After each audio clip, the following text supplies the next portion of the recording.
Hello, hello, hello, and welcome to another episode of Keep It Moving Podcast. I am your host, Novelty, and joining me as always is Mike B. What it do? I really want you to do something different. Just do. I mean, you can come in and say, rock on. That's not me. Rock on. It doesn't sound like you. It'll be fun. What's going on? Not much. How was your week? Or weeks? It has been a while. I don't remember the last time we recorded the show. 3 weeks ago. Yeah, that's right. It's same old with me. You know, nothing going on. I did go and see my grandmother though. Oh, good. And when was this? I think Tuesday. She doing okay? She's doing fine. Good. And this was right ahead of. I think we were supposed to have like that big snowstorm or ice and all of that crap. So I went and took her some groceries. And I go on my lunch break.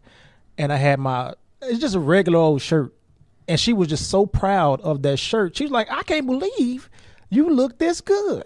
And I'm like, it's just a shirt. Like what was I looking like before? And so I put the groceries in the kitchen and then I also buy us lunch so we can eat together. And so I sat there.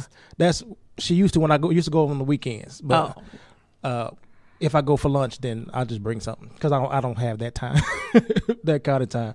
But I sat down, I started eating, and she just kept staring at me. She said, "Look at you, looking all cute and fat." And my initial, what I wanted to say was like, "You're not supposed to call a grown man cute," but I couldn't get past the fat. Because she made it sound That's like where I would have stuck the fat. This is just so normal. Oh, look at all cute and fat. I couldn't stop laughing. Why can't you call a grown man cute? It's just not a grown man term. It is. I think some grown men are cute. I'm gonna call my nephew cute. No, he's you're grown. supposed to say he's not. He's like 8, 9. No, not that nephew. I got a grown nephew. Like that's a boy. Okay. It's just handsome. I think that's the term. No, he's always gonna be cute. Okay. That's just my little brother. stickler. I think he's cute. And look at how you saying it, like you just want to pinch his cheeks, like I do that's still. But okay, so maybe that's just it's for kids. No, it's an older person. Well, not older person. Older person to younger person. Yeah, because they would want to pinch the cheeks. Anywho, go ahead. So just the way you're saying it. So that's all. Mm-hmm. Your grandma called you cute and fat. Yep. You do know this will come up later. Yeah. How? I don't know, but I will always remember cute and fat. That is hilarious. Well, nothing. It's just been you weather the storm. I'm. What is it called when you're inside all the time and you just need to get out? I forgot. I can't think of the term right now, and it's gonna come to me as soon as we end the show, right? But I could not. It was almost like I couldn't breathe. I was like, okay, I got to get out of this house. I got to go somewhere. Mm-hmm. I don't care if I go and just stand out in the middle of the street and turn around in circles. I stepped outside and I was like, well, I won't be doing that. Because although it is not 2 degrees or 6 below, it's still cold outside. Right. Parking lots are still sheets of ice, but I did get out today and ran and did some little shopping. I went and got some decorations for different holidays, and yes, I'm going to have Ball on Fat Tuesday if I have to do it all by myself. I don't care. You buy the most decorations than anybody I know. I'm just doing holiday decorations. And these are the same holidays that come every year. So I know, you already so every year it'll come out. But you already have the stuff. No, not for a lot. I normally just decorate it for Halloween and Christmas. Oh, you done added some holidays? Oh, yeah. Okay. I done added all of them. Okay. This year. I just got in a decorate mood, and I was like, okay, so I got some stuff for Fat Tuesday, and I got stuff for Easter and Cinco de Mayo and stuff like that. So I just kind of went and just little odds and ends. Okay, I'm going to replace this. I'm going to do that. So that's all. Just to get out of the house because I've been in the house.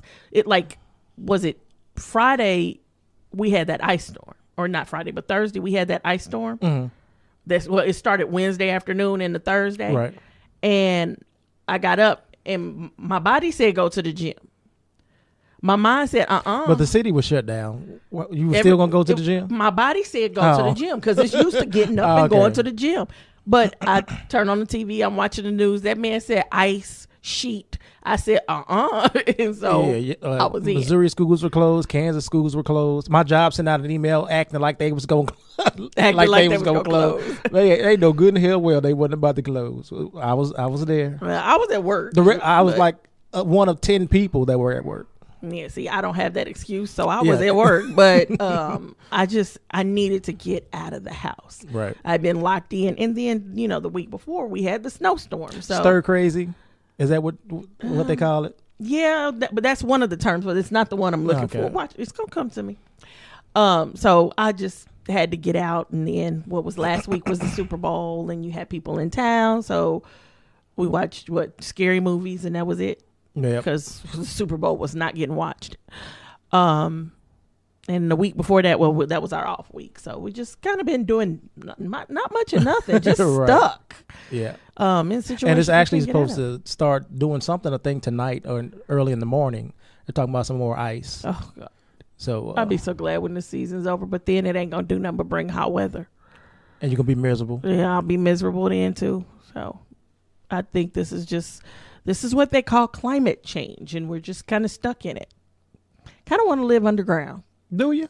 I feel like it's cold nonstop underground. I'm not worried about cold so much, no. And once you the further down you go, the hotter it gets. So I'm not so much worried about cold. It's just dreary and blah. Underground.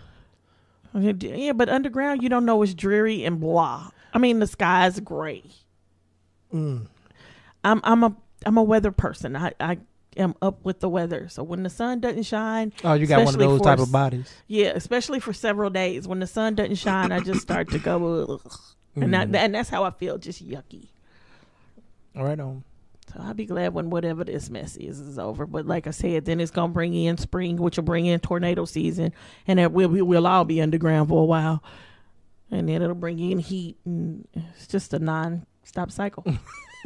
Which is the good thing, because we don't want. Well, you're right. We don't want it to stop. So it's just like, okay, well, I might as well just get used to it. You got a bae? I do have one, and this is going out to Blackish star Marseille Martin. I think she was in the news here recently. What was she? It was about something else. That new show, The Little Show, because this article is not about that, but the little show that's about to come on, I think Taraji P. Henson is in it. Mm-hmm. I think she is like the youngest executive producer on the show. So she was getting accolades for that. But this particular story is about Blackish teen actress Marseille Martin and her production company, Genius Productions, signed a first look production deal with Universal Studios. So the 14-year-old will develop scripts for Universal alongside her parents, which I guess they're a part of Genius Productions. I don't know if anybody younger than 11, did I say 11 or 14? She's 14. Has anybody ever gotten a deal like this? It sounds like she might be the youngest. The youngest. And I think she's the youngest to do all of this. And then the fact that, this is all happening right now for her. She's fresh in her career. Like, this is what's up. And I like to, of course, we always say we like to see young people doing positive things and trying to excel at stuff that they believe in. What were you about to say? Oh, I was just thinking the only other young ones I can think of is Mary-Kate and Ashley Olsen. They had a production company. Oh, did they? But I don't think they were developing scripts and things like that. The little girl from, was it Full House? Full House. Uh-huh. They had a production company when they were very little, but I think it's familiar. Different from what this is. Okay. But shout out to Marseille Martin. Woo! And that's I still haven't seen Blackish. That's crazy. Are you kidding me? Mm-mm. But it sounds like she's doing her thing. That's is Jennifer Lewis, is she still on the show? Yes. Right on. Yes. Lawrence Fishburne. Yeah. I don't want to call. They're not in every episode. A lot of times they kind of switch off. Are they like grandparents or something? Yeah, they're the grandparents. They're his parents that have split up in a divorce. He stays in the garage. She stays in one of the rooms in the house. But they're not always in each episode. So. Okay. Is it still a good show? Oh yeah, it's a good show that handles very interesting topics. Okay. Topics. And it's a 30-minute show or an hour? 30. Okay. Topics that most shows people wouldn't take on. I remember there was some controversy about one show. Was it about the Kaepernick kneeling or something like that? They did a show on that and it they never pulled aired. it. So I would like to know. A lot of people are upset because it never aired. I would like to know what happened, because the way they talked about it, they made it sound consensual between the producers, which include Anthony Anderson and Tracy Ellis Ross and ABC. Mm-hmm. So if it was consensual, what was it about it why did they pull it? Right. I would like to know why ABC pulled it. And honestly, okay, ABC don't run it, but put it on like a DVD or something, because I would like to see the episode and see really how controversial it really was. Right. But and then they weren't there when it was being created. They didn't have any say in any of that, to where they would have been able to know whether it was handled, kind of classy, I guess, without being the majority over the top. Of the time. The network is not necessarily always there. Involved. Mm-hmm. They send somebody in every once in a while, but they're not always there for every episode.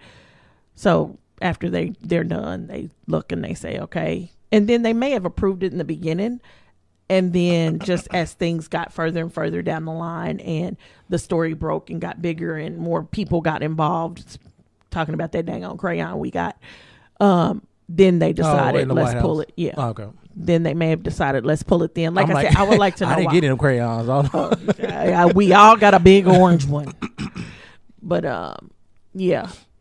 So, I don't know. That's why I would like to know exactly what happened, what made them pull it. And then if it really was a consensual thing where they were both saying, don't do it. Because I know, like, the 9/11, the year the Twin Towers went down, that was the beginning of the Prime Network season. The first shows hadn't aired yet. They were actually supposed to air that week.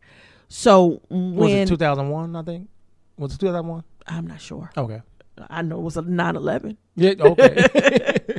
But so when the towers went down, I remember I was working CBS at that time, and literally they had just completely taken our programming from us for a week. I would go to work to do nothing, because we would have to produce a log. We would have to produce a 24-hour program schedule. Even if they're not showing but, it. Yeah, just in case they give you the network said, here, you can have it back now. So, but like for days, it was like we were going to work for no reason, because we knew we were not getting the air back. Right. But every show was put on hold, and there were several shows that pulled their very first episode, because ironically their very first episode was about a bomb in a building. So they pulled their episodes and they didn't run them until, I want to say, a year or two later, until everything died down. So it could be that that's the reason they pulled that episode. I don't know. It could be a reason. It could be a legitimate reason behind it. It could have been more than just about Cap, but that's all that came out was about Cap. So, okay. But anywho, moving on. So let's talk Virginia. I don't live in Virginia. I feel sorry for Virginians right now. Well, let's see. First, it comes out that the governor took a picture in blackface. Oh, so he admitted to being the one in blackface? Well, he admitted it, and then he said, well, I didn't do it. And then he says, well, I did, but it wasn't that picture. The first picture that he admitted to, it's a picture of a man in blackface and a picture of men in a KKK robe. And they said one of them was the governor. They didn't know which one. Right. And so he was like, well, I didn't do that. I didn't do that. I didn't do that. No, he said, oh, yeah, I took a picture in blackface. That's what he said the first time. Yeah, that was back in my college days. I, didn't know no better, yada, yada, yada. Okay. Then he I was comes out. teenager or whatever. Okay. Then he comes out and he says, well, no, that's not me. Well, before you admitted to it, did you not look at the picture? Yeah. It's like, that doesn't make any sense.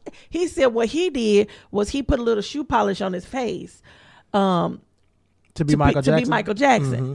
But then he goes on to say, and I only put a little bit of shoe polish on my face because, as you know, no, it's not as you know, but for people who do that, they know that shoe polish is kind of permanent. It doesn't wash away easy. And so I'm thinking, wait a minute, how you know? Because I didn't know that. I would have never thought shoe polish on the skin wouldn't come off. But you noticed, so I'm like, well. So it sounds like he may have done it a time or two. Done it before. Yeah. So It's like his story is on, and he's refusing to resign at this point. Right, he refuses to resign. Well, now here's the thing: even if he were to resign, the lieutenant governor will go in place. Well, now the lieutenant governor is not charged by just one, but now two women who say that he sexually assaulted them. Two women, and I'm like, okay.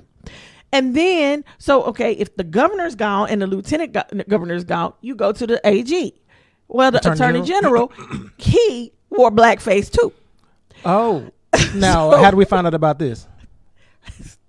Somebody is doing some research on the government. I don't know. These stories just keep popping up, and they popping up with proof. They popping up with yearbooks and stuff like that. So, well, it sounds like this stuff has been out there, but maybe nobody would. I feel like if it was me and I was running for a public office, the first thing I would do is do my background check on myself. Well, hold on, because I'm not finished. It's more? Yes. So after the lieutenant governor, lieutenant general, and AG, the fourth person in line to take over for the presidency is the governor. No, is the state, not the state, the head of the Senate. Well, it comes out that it's racist stuff in his yearbook. Wait a minute, what? How do we get to the president? Not the president. We talking about the governor. Oh, that's what I was saying. I said the governor. You said no, the president. So you attorney, the government. Okay, the governor. This is still Virginia. We're talking about the state of Virginia this is only. still Virginia. Okay, so there's this tier of people that if something happens to one person, the next person goes in and takes over. Right. Well, this is the tier there's governor, lieutenant governor, attorney general, then head of the state senate. Well, the head of the state senate, he got racist stuff in his yearbook coming out. Oh my God! So I don't know who's digging this stuff up, but now you got the top 3 white men who have done racist blackface. Oh no, and the black man who is the lieutenant governor, who that's a sexual assault. The sexual assault. Okay. Now, so they're calling for, well, the first thing people are upset. Well, Republicans are saying, well, we just trying to watch how Democrats handle this, because Democrats, they want everybody to quit. They want everybody to quit. Had this been a Republican, I'm like, well, wait a minute, hold on, because I don't recall a story where a Democrat ever said you had to quit because you wore blackface back in college. I don't recall a story like that. And they even asked the Senate, they were asking them what their options were, and it's like, well, it's really nothing we could do about it, because what he did was not necessarily illegal, and the only way to impeach is if he does something illegal while he's in office. He hasn't done anything illegal, so it's up to the people, and he has to be willing to step down.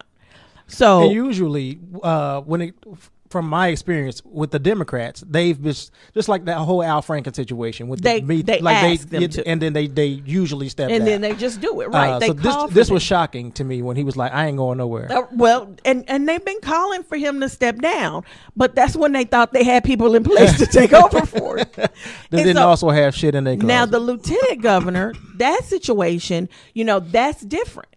And they were trying to compare it to the judge. The judge. The judge they just did, and the woman came out. Brett Kavanaugh. Thank you.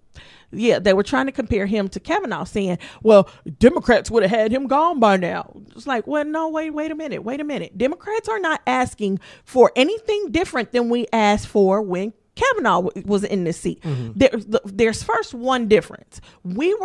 Kavanaugh was trying to get the seat.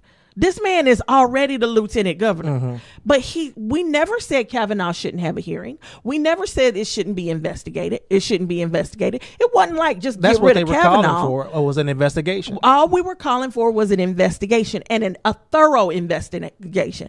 And that's what Democrats are saying here. We want a thorough investigation, but some are asking him to step down and some are not.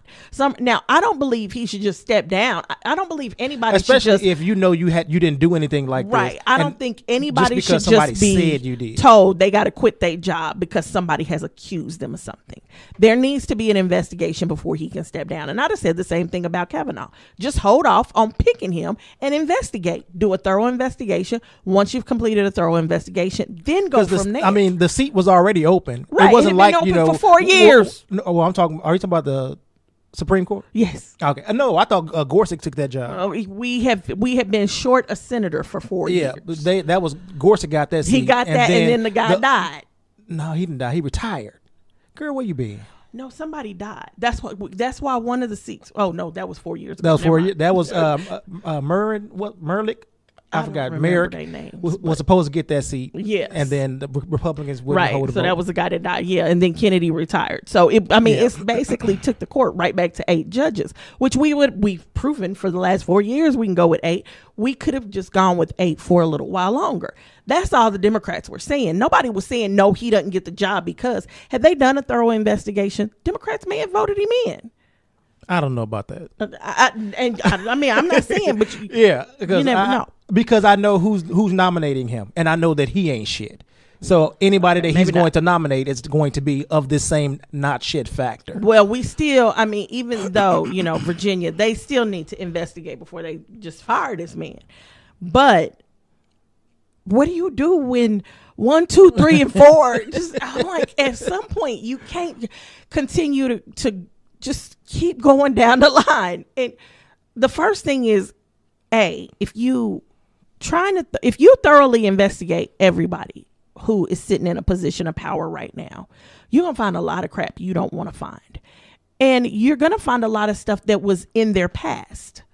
Especially if you look at a Congress. What is Congress? Congress is full of old white men. And when I say old white men, I'm not talking about people my age. I'm talking about people in their 60s and 70s. And these were people who grew up, who were born in the 50s, grew up in the 60s and 70s, grew up during that civil rights movement and all of that mess. These are the people that are sitting there. You can't tell me no old white man that age don't have some kind of racist something in his history. And probably in his closet right now. Well, and I'm not even saying, I'm talking about people who have decided that I want to do things differently, that, I'm going to be good. We are all equal now. Even those people, you got something in your past simply because that was the way that this country ran at that time. So you're going to find a lot of stuff. He may have been in the book in blackface with his friends because his friends thought it was cool, and he didn't really think it was cool and just felt like, well, I got to fit in, peer pressure. I'm not giving him any excuses because I don't know the truth. I don't know the truth. I wasn't there, and Virginia is not my state. No, I'm not giving him an excuse. I'm just saying, if we dig into every last one of them, I guarantee you it's some racist crap in Mitch McConnell's closet. Oh, it's Kennedy's closet, Senator Kennedy's closet. And I'm not talking about the Democrat. I'm talking about that old crazy Republican. I know. It's there. It's no way it's not there because of the time. We got to stop. I've said this before. We have to stop expecting people to have lived by the thought and rules of 2019 back in 1960.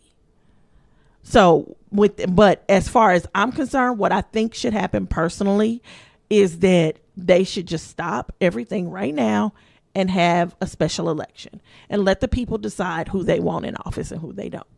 Because at this point, the next person in that seat is not going to be somebody that was chosen by the people. The lieutenant governor was at least on the ticket with the governor, but everybody else, they didn't get to choose them. Now, they may have chosen their AG, but the head of the Senate and all that, they didn't get to choose them. So I think that's unfair to the people. So only Virginia should be able to decide what happens because this is their problem. Mm-hmm. And the people of Virginia should be able to elect who they want to put in there. I agree with that. Because this is some, I'm just looking like, and it was every single day. It was a new, okay, now this. And I'm like, I would pick up my phone in the morning and just go, whoa. Virginia again. Whoa. Virginia started to sound like Florida. It's just, so, anywho. Speaking of blackface, have you seen the Gucci sweater? Yes, I have. I will tell you from this point on, and I got a little bit of Gucci in my closet. Not a lot, yeah, but I got a little bit of Gucci. Oh. It will go out. Why need to get a job where you work if you couldn't afford Gucci? When my sister was doing music, she used to send me stuff. Okay. She used to send me boxes of stuff, so I got a little bit of Gucci in my closet. But no, never again. I don't care if it's free. I don't know. Not after this sweater. It's some things that you can say, okay, well, maybe that was an accident. No. This wasn't no accident. No, it was done on purpose. Because somebody, I forgot who it was, but they said it perfectly to me. In my opinion, they were saying how blackface is becoming, I guess, a taboo subject, And so this is like their way of trying to do blackface without doing blackface. This is for the white people that like to put on blackface. No. That's what it looks like to me. And I'm personally hoping that every black person who I've never pimps Gucci, I've never understood Gucci, why people are so Gucci, I'm hoping like, they stop. I don't get it. Like, I can give me a nice pair of jeans or whatever from Walmart. I'm cool. And I've always been that way because I don't want nobody's name scrolled across my butt. I've never wanted that. You know, I like those juicy pants. No. Jogging pants. No. Those are actually Jordache, sexy. Lee. No. Yeah. I don't care how sexy they are. If a name's going to be across my behind, it's going to be mine. So, no. But, and I'm not huge into brands. Like I said, it's just stuff my sister used to get when she would do video shoots and stuff like that. And she would just send me boxes of stuff. But this right here was too much. Yeah. It's blatantly that there's a, and black, I don't know a black person that would recognize like it. this. Well, I don't know a black person that wouldn't recognize this for what it was. If they had people on the design team or approving the sketches or whatever. I don't know a white person who wouldn't recognize what this was. Well, this was obvious. I feel like I'm hoping that if a black person was in a room, that they would have spoke up and be like, "Hey, y'all might not want this PR nightmare because that's what you're asking for." I would hope if it was a black person in the room, they would have just said, "You know what? If you do this, I quit." Oh well, but that's just my hope. This is too much. But it's also not new, and it's not the first company. We were just talking about, was it Prada? A couple months ago, they had those little charms on like purses, and you can put it on your keychain or whatever. They look like little monkeys with big red lips, baboon lips. You don't remember that? I didn't see those. See, I'm gonna find out who they were, and I won't be using. When you go this blatantly out there, but I can't go. They keep doing it though, and it's one company after another, and the same thing about people with the blackface. We're seeing more. This is 2019. And we're still seeing new photos of people in blackface as if they didn't get the memo. And then they have to apologize. And it's like, at this point, you're doing it on purpose. You know what you're doing. And you're trying to, I guess, force feed it to us to where people are like, you know what? It don't even matter anymore. So now they can just wear blackface. Yeah, y'all, that's not going to happen. It's not going to happen as long as civil rights, people who lived through the civil rights era are still alive. You can't pull that off. Number two, anybody who is educated enough to pick up a book and read. You know, I mean, I remember seeing, I did a paper on those ads back then. And those ads were disgusting. And so I can't go with this one. This one makes me, last time you gonna hear the word Gucci out my mouth. This one is it. Do you feel like the younger generation will be as outraged as, say, our generation and the older generations are when stuff like this happens? If we educate the younger generation. But they're changing the history books. No. You I said didn't say we if educate. I said if we educate our children, yes. But that would mean we have to educate ourselves. Hello. I don't have a problem with that either. That's probably where we should start. It's Black History Month, so I've got little Black History facts going up now on the Facebook page and all the social media sites.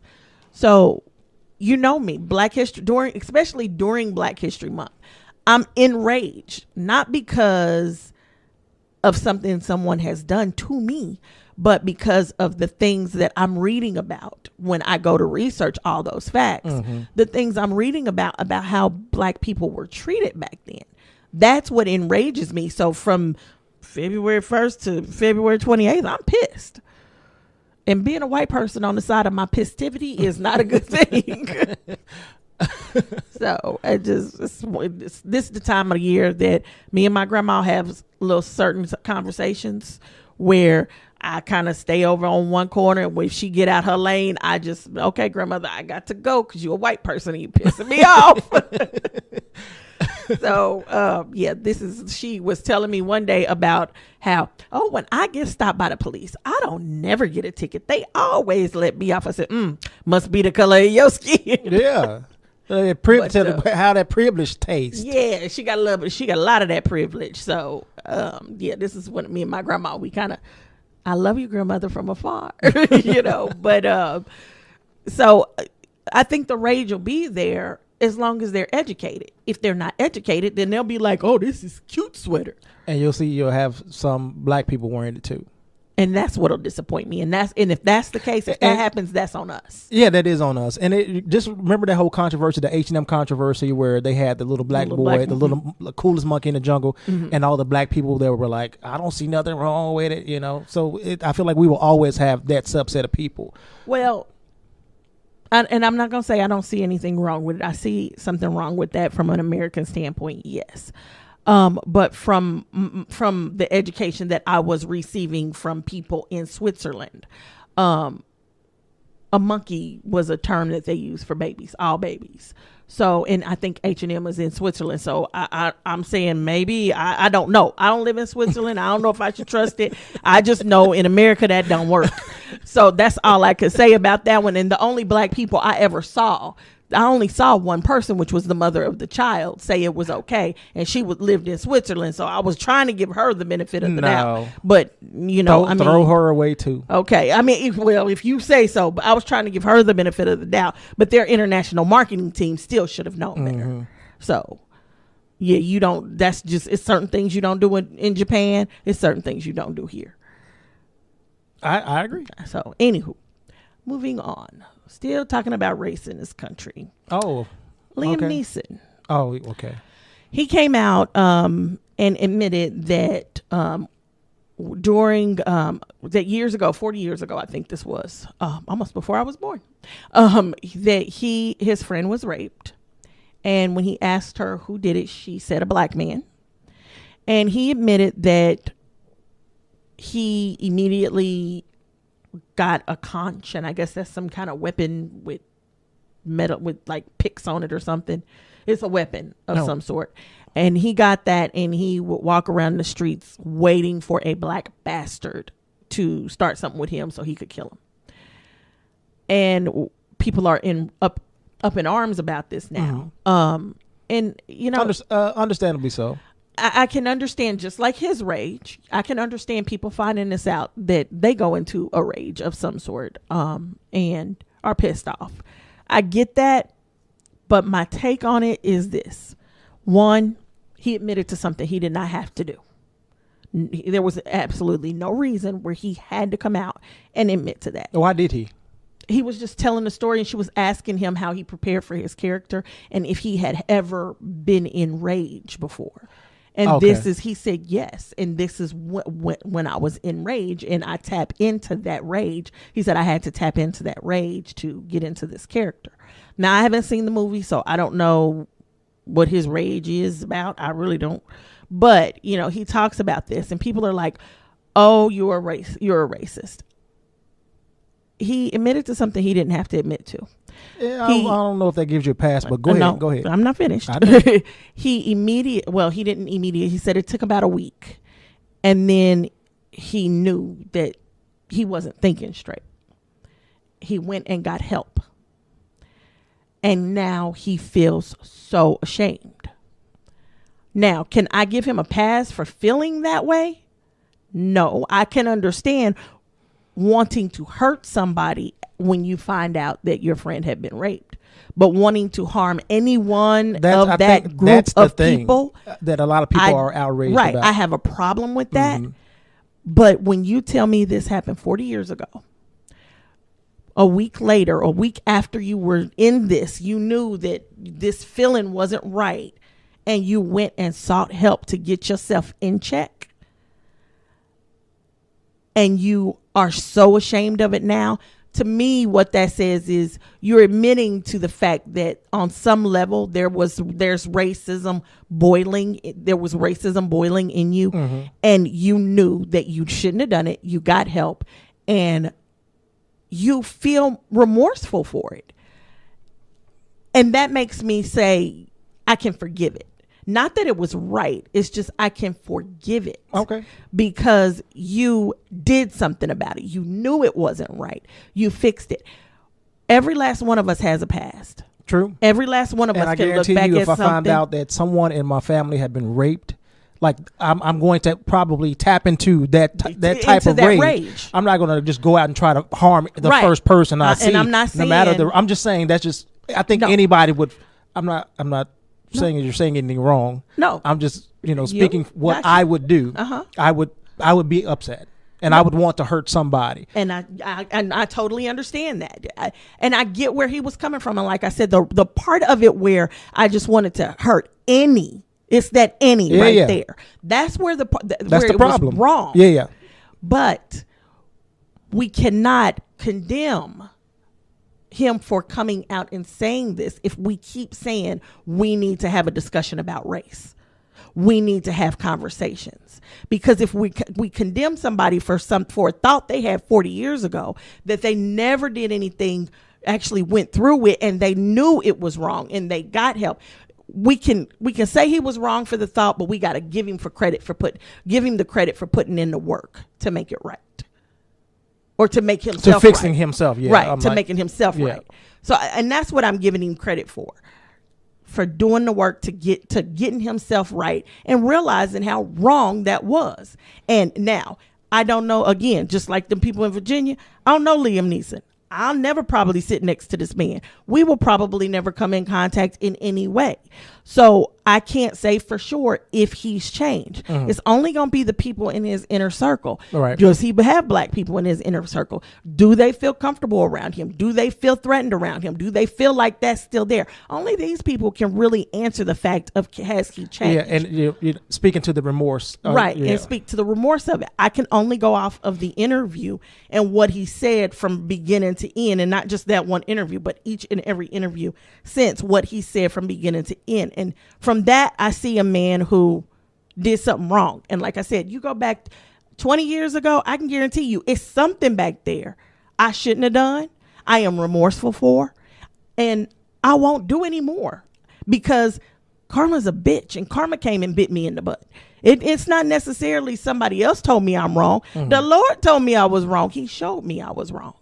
And so I am a different person now, and you got to give me credit for growth. You got to give everybody credit for growth. So even though these governors up here in Virginia, in their blackface, what is their growth?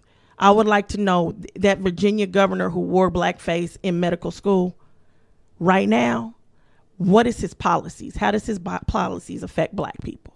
How is his policies affecting, through not only just through taxes and stuff like that, but even through the judicial system? How are they affecting black people? If black people feel like, of Virginia, feel like they are getting crapped on, then maybe you need to get rid of him. All right. Maybe he is not remorseful, and this wasn't something stupid he did in college. Because there's a lot of stupid stuff I did when I was in college. I would never do now. Because this, then, like you said, this opens up a window as far as the whole Virginia situation. This opens up a window for people to go to your past and start scrutinizing the decisions and policies that you've made to see if maybe there's a tie there, right, a tie into that, some type of connection as to the way you've been putting your policies out there. Are they adversely affecting people of color, Right. So when this kind of stuff comes out, whether it's about a politician, whether it's about your favorite actor, I think, before you write them off completely, you need to go back throw them away. Okay. I know. I'm sure you would.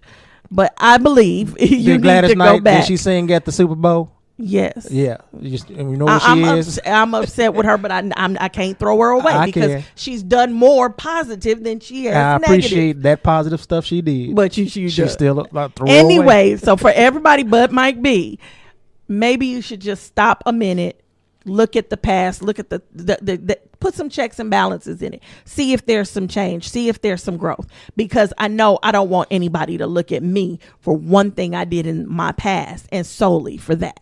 Because I'm not necessarily that person anymore. All right. I won't throw you away yet. Wait till I find what it is. I will. And guess what? You would, if I did anything wrong that I thought that you would perceive that way, you would never find out. Because I know you would throw me away. Don't matter. We've been friends for 15 years. I'm throwing her away. I'm trying to get better. You need to. It's called letting go. It's so hard to do. But it's really not, because when you let go, everything feels so much lighter. Oh, maybe. Yeah, so let it go. Just let it go. We'll see. It sounds easy. It's not. You got anything else? Mm-mm. Oh, I'm ready to go. I'm just y'all. I'm People, don't be like drained Mike. right now. Don't be like Mike. Let it go. Mm. We'll see y'all in a couple of weeks. Peace.